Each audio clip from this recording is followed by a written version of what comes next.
Seusai acara pelelangan, kakak pertama dan kedua menyayangkan karena ayahnya telah banyak mengeluarkan uang. Di mana saat ini kita mengetahui keluarga Xiao sudah mengalami krisis. Ditambah lagi persaingan bisnis dengan Jile semakin ketat. Sementara tak jauh dari mereka, Xiaoyan mendengarkan percakapan ayah juga saudaranya tersebut. Kemudian ayahnya keluar. Nah, di sini mereka berdua bertemu. Ayah kemudian memberikan benda hasil lelangan sebelumnya kepada Xiao, sambil berharap putranya akan menjadi pemuda kuat dan hebat. Dengan benda-benda yang sudah ia kumpulkan, Xiaoyan berniat malam ini akan sampai di tingkatan ke-6. Saat itulah Yao Lao muncul. Dirinya mengingatkan Xiaoyan untuk tidak terlalu terburu-buru. 徒儿提醒你一句，欲速则不达，不能辜负父亲一片苦心。 Sebab hal itu sangat membahayakan keselamatannya jika terlalu dipaksakan. Sampai siang hari, Xiaoyan terbaring di atas tanah. Semalaman, dirinya melatih kemampuannya. Yao Lao mengajarkan teknik peledak Octano agar kelak mampu menghadapi musuh-musuhnya. Di sisi lain, jika menggunakan teknik tersebut meski satu kali, akan mengakibatkan pengurangan tenaga yang begitu signifikan. Xiaoyan kemudian mencoba mempraktikkan teknik tersebut. Peledak Octano terdiri dari dua bagian. Yang pertama Shi Zhang, dan yang kedua Choiko Zhang. 可是师傅，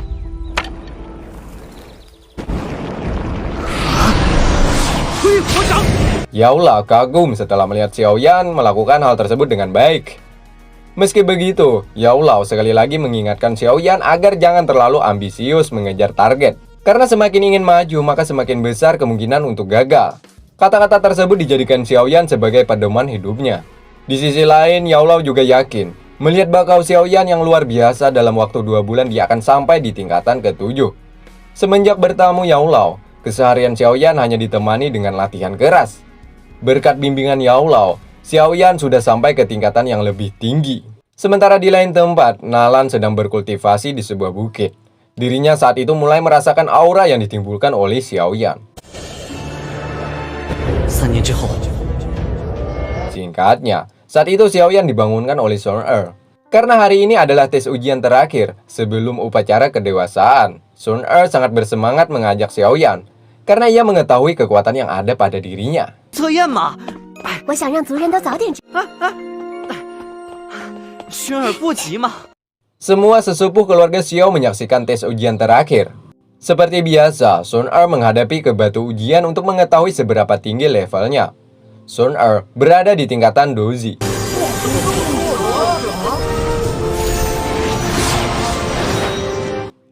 Selanjutnya Xiaoyan, sekali lagi semua orang meremehkannya. 还来干嘛呀？继续救人吗？啊！ Betapa mengejutkannya, setelah meletakkan tangannya ke batu tersebut, Xiaoyan sampai detik ini berada di tingkatan ke-7. 斗志气7段高级。 Semua orang tak percaya. Xiao Zhang yang melihat putranya meningkat begitu drastis, tentunya ia sangat bahagia. 承蒙夸奖，真是天赋异禀，天才。 Xiao Mei yang melihat kemampuan Xiaoyan, dirinya memberikan selamat dan ingin berlatih bersamanya. Sedangkan Xiao Neng, meski Xiaoyan sepupunya sendiri, ia tetap akan mengalahkannya di upacara kedewasaan nanti. Ya, seperti tahun-tahun sebelumnya, seusai tes ujian terakhir, semua pemuda akan saling bertarung untuk mengetahui seberapa kuat dan hebat kemampuan seseorang. 恭喜你，终于突破了。 Di kediaman Jile, Ao mengabarkan kepada ayahnya, sebentar lagi upacara tahunan keluarga Xiao akan diselenggarakan. Mereka mengatur rencana untuk menjatuhkan putra Xiao Zhang di acara tersebut. Namun di sisi lain mereka juga mengetahui bahwa Xiaoyan saat ini kekuatannya meningkat drastis, sehingga menimbulkan kecurigaan. Siapa yang melatihnya sehingga Xiaoyan sudah berada di tingkatan ke-7 dengan waktu yang begitu cepat. Tibalah acara upacara kedewasaan, di mana para pemuda dipersilahkan untuk bertarung. Pembawa acara menurunkan Xiaoyan, sebab ia sudah berada di tingkatan ke-7. Kemudian pembawa acara menyuruh pemuda lainnya untuk melawannya. Tanpa pikir panjang, Xiao Neng turun untuk menantang Xiaoyan. Kekuatan Xiao Neng diketahui setingkat lebih tinggi daripada Xiaoyan. Tak ingin membuang-buang waktu, Xiao Neng mulai melancarkan serangannya. Saat itu Xiaoyan selalu bisa mengantisipasinya. Bahkan Xiao Neng dibikin oleng atas pukulan yang mengenai dadanya.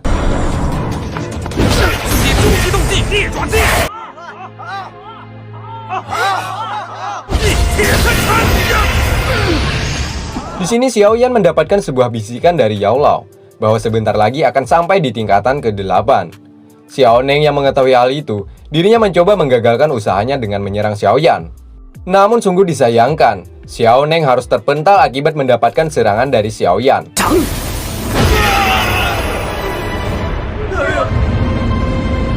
Saat itulah, diam-diam keluarga Jile memberikan sebuah pil penambah kekuatan. Hal ini menimbulkan Xiao Neng semakin mengganas. Dirinya bagaikan seorang monster yang haus akan darah. Xiaoyan, 准备好受死吧！ Rupanya Xiao Neng saat itu bukan untuk main-main lagi. Dirinya berniat untuk membunuh Xiaoyan. Seluruh badannya menyala, menandakan betapa kuatnya reaksi pil pemberian dari keluarga Jile. Xiaoyan, 准备好受死吧！ Saat puncak kemarahannya, Xiao Neng menyerang Xiaoyan, dan terjadilah. Betapa mengagumkan, Xiaoyan mampu mengalahkan Xiao Neng menggunakan pukulannya. Hal itu sudah cukup membuat Xiao Neng jatuh terkapar. Sementara keluarga Jile, setelah melihat Xiaoyan menang, mereka pergi meninggalkan arena petarung. Atas kekalahannya, Xiao Neng harus mengalami patah tulang di bagian tangannya. Ya, berkat ini semua, Xiaoyan berhasil naik ke tingkatan 8. 萧炎哥哥， 师傅， Sementara ketua Jile dan putranya semakin resah, sebab Xiaoyan saat ini menjadi ancaman dalam dunia bisnis mereka, di mana mereka juga mengetahui bahwa Xiaoyan sudah mencapai tingkatan ke-8. Untuk mengantisipasinya, mereka mengajak Liu Xi untuk bergabung. Yap, Liu Xi adalah pria kuat namun memiliki kepribadian haus akan esek. Liu Xi berjanji akan menenggelamkan keluarga Xiao dari muka bumi ini, asalkan keluarga Jile menyiapkan wanita untuk disantap. Tak tanggung-tanggung, permintaannya agar keluarga Jile membawakan Nona Yafe. Wanita cantik juga memiliki keahlian dalam meramu obat, tentunya sedikit lebih sulit untuk menangkapnya. Meski begitu, keluarga Jile akan mengusahakan memenuhi permintaan Liu Xi, yakni membawa Yafe ke hadapannya. Singkatnya di pasar, saat itu Xiaoyan dan Sun Er sedang berada di sini. Sepertinya Xiaoyan akan terus meningkatkan kemampuannya. Begitupun dengan Sun Er, dirinya akan terus mendukung Xiaoyan demi bisa berada di titik tertinggi dan yang paling utama mengalahkan Nalan. Mereka berdua sedikit curiga sebab pasar hari ini tidak ramai seperti biasanya. Ya, menurut para pedagang, hal ini disebabkan keluarga Jile mematok harga yang cukup murah, sehingga pelanggan keluarga Xiao sedikit banyaknya beralih haluan. 大价廉，把客人都 Atas kejadian ini, Xiaoyan memiliki sebuah rencana. Yap, seperti biasa dia mendatangi Yafe dengan pakaian tertutup dan menawar beberapa benda untuk diberikan kepadanya. Karena dibutuhkan Xiaoyan sangat banyak, tentunya Yafe menolaknya. Meski beberapa cara sudah ia lakukan, tetap Yafe menolak untuk tidak menjual beberapa barangnya, karena hal itu dianggap sebuah aturan tempat ini. Nah, kebetulan saat proses tawar-menawar, tiba-tiba pria bertopeng lainnya datang ingin menculik Yafe. Yap, mereka adalah suruhan dari keluarga Jile. Dengan mudah, Xiaoyan menggagalkan aksi mereka.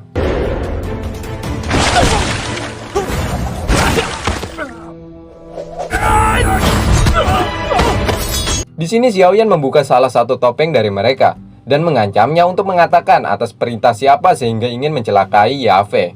Karena merasa takut, mereka mengatakan bahwa semua ini perintah dari keluarga Jile. Akhirnya, sebagai rasa terima kasih, Yafe akan memberikan semua benda untuk pria bertopeng tersebut, asalkan Xiaoyan membuka penutup wajahnya. Disinilah Xiaoyan membukakan penutup wajah dan memperlihatkannya kepada Yafe. Betapa terkejutnya, ternyata dia adalah Xiaoyan. Di sini Xiaoyan meminta kepada Yafe untuk merahasiakan ini semua. Sementara keluarga Jile, berita atas penjualan semua benda sudah sampai ke telinga mereka. Hal ini tentunya menjadi bumerang bagi mereka, sebab mereka mencari benda-benda untuk diperjualbelikan di tempat itu juga. Atas hal ini, mereka akan membeli di tempat lain, yakni dari pelelangan meter dengan harga 5 kali lipat lebih mahal. 那边的消息，亚飞仍愿意提供药材。派人去动亚飞，要是得 Sementara keluarga Xiao, mereka semua harap-harap cemas, sebab mereka mulai kehabisan uang untuk membeli benda-benda untuk diperjualbelikan. 断，我们萧家恐怕很难支撑下去了。 没想到米特尔拍卖行竟然在这种时候为了钱。 Nah, saat itulah Yafe datang membawakan beberapa gerobak dengan cuma-cuma. Xiao Zhang terkejut. Tiba-tiba Yafei memberikan semua benda ini. Yafei kemudian mengatakan, ini sebagai balas budi terhadap seseorang. Ya, tak lama dari itu, Xiaoyan masuk menggunakan jubah hitamnya. Dan langsung menyuling benda tersebut menjadi beberapa pil.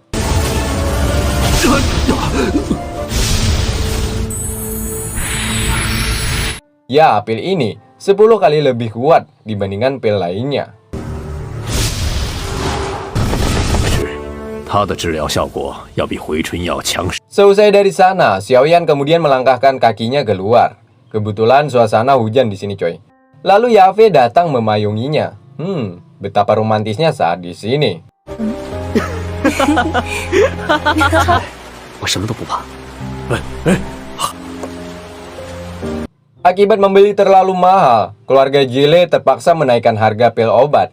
Semua pengunjung pasar merasa bahwa ini adalah pemerasan. Namun hal mengejutkan terjadi. Ada salah satu penduduk yang sedang terluka. Si temannya langsung memberikan sebuah pil yang dibelinya di pasar milik keluarga Xiao. Harga yang murah, namun kualitasnya begitu dahsyat. Hanya sekali pakai, luka tersebut langsung sembuh. Sehingga membuat semua pengunjung pasar lainnya pergi menuju pasar milik keluarga Xiao. 这么好，这也不是事儿。紧急事态，快去通知加列大人。是。哎呀，去啊！走走走，快去上家方式。有救了！ Lagi, ketua Jile merasa rugi besar. Sebab benda-benda yang mereka jual tak banyak yang laku. Bahkan yang lebih parahnya, pihak pelelangan meter membatalkan kontrak dengan keluarga Jile. Tentunya ini semua kesalahan Liu Si, si pria mesum. Gara-gara dia menginginkan Yafei, semuanya jadi berantakan. Sementara di kediaman Xiao Neng, saat itu kakak perempuannya yang bernama Xiao Yu datang membawakan obat untuk kesembuhan adiknya. Namun, secara diam-diam Xiaoyan telah memberikan obat kepada Xiao Neng karena ia merasa Xiao Neng masih keluarganya juga. Kembali ke tempat keluarga Jile, ketua sangat marah kepada Liu Si. Dan lagi, Liu Si memiliki sebuah cara lain, yakni membuat sendiri ramuan pil obat tersebut. Ya, Liu Si menyuruhnya untuk membeli bahan-bahan di luar kota. Untuk kualitas, katanya di luar jauh lebih baik daripada kualitas milik keluarga Xiao. Di sini Liu Si memberikan peta untuk menuju ke arah sana. Dengan satu syarat, ketua harus membawakan wanita yang bernama Sun Er untuk diesek-esek. Ketua sempat menolak karena Sun Er rencananya akan dijodohkan dengan Er. Sehingga ketua tak bisa lagi mengontrol emosinya. Sekali lagi, Liu Si dimarahinya. Kemudian ketua mengatakan bahwa besok pagi mereka akan ke pasar milik keluarga Xiao. Jadi bersiap-siaplah akan terjadi perang besar-besaran di sana. Singkatnya, Xiao Yu dan Xiao Neng sedang berada di pasar. Nah, mereka berdua kemudian dikejutkan atas kedatangan keluarga Jile beserta bawahannya, di mana mereka berdua diserang terus-menerus oleh pasukan berani mati. Dengan itu juga, Xiao Yu mencoba menahan, sesekali menyelamatkan adiknya dari serangan mereka. 到了。我们被包围了。 Sementara tak jauh dari sana, Xiaoyan mendengar ada sebuah keributan. Ia pun bergegas menuju sumber bunyi tersebut, di mana Xiao Yu mendapatkan serangan oleh Er, sehingga keseimbangannya sedikit oleng. Saat itu Er bersiap menghabisinya.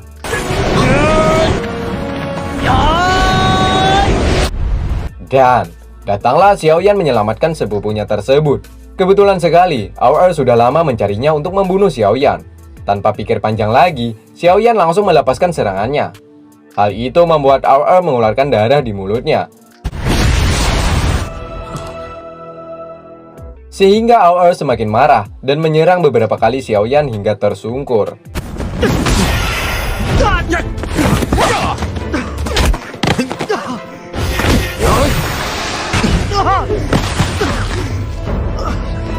Xiao Yu dan Xiao Neng mencoba untuk menyelamatkan sepupunya tersebut. Namun Xiaoyan menggunakan kekuatannya agar mereka menjauh darinya.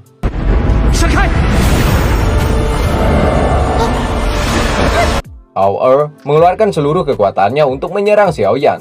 Sementara dari kejauhan ada Sun Er yang berlari untuk menyelamatkan Xiaoyan. Secara mengejutkan, Yao Lao datang menolongnya. Hal ini membuat Er jatuh tersungkur. Ketua Jile saat itu sangat murka setelah melihat putranya dikalahkan oleh Xiaoyan.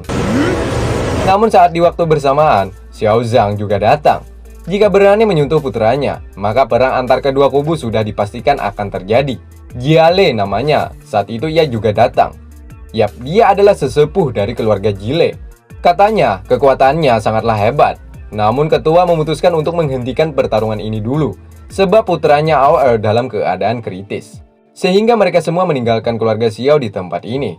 Saat disinilah, Sun sempat terlintas menyebut nama Liu Xi dengan tatapan yang begitu tajam. 刘熙，